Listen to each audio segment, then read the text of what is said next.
My name is Aline, and I was a virgin until I got married. And this is why. Ever since I was a little girl, people always said to me, "Don't have sex."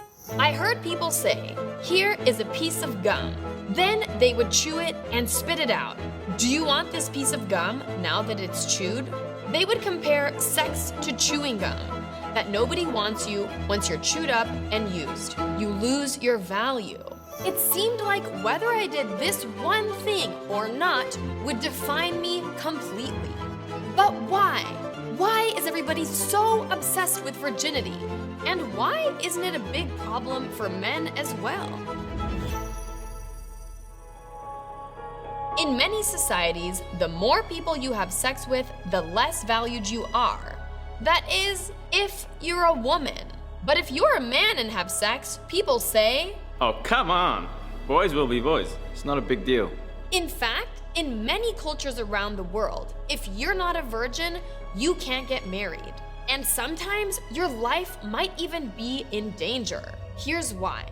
A long time ago, there were no condoms, no birth control pills. So if you had sex, you were very likely to get pregnant. And men wanted to make sure that the baby was really their baby, to carry on their bloodline. So they would marry a virgin. Women were seen as property, like an animal or like land. And that's how virginity became a way of controlling women that is still used to this day. In some parts of the world, parents check the bed sheets after the wedding night to make sure there is blood. Doctors would do virginity tests before marriage, all to make sure that the bride was actually a virgin, because otherwise the families would call off the wedding.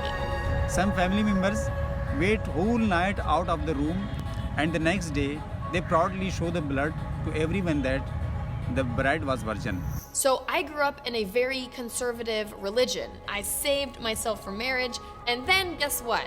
When I got married, I had so much shame around sexuality that I couldn't even have sex. Because of these thoughts putting so much shame and this pressure around sexuality and being a woman.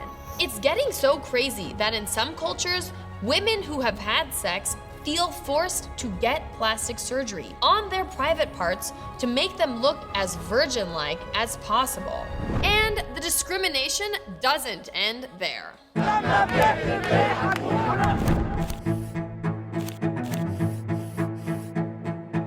For women who are not virgins in Morocco, it can be very hard to get married. In the island of Kiribati, you could be disowned. And until last year in Indonesia, you could not join the army. Over 5,000 women a year are killed in honor killings for not being a virgin and for bringing shame to their families, when the only people who should be ashamed are the ones killing women. But this video is not about virgins.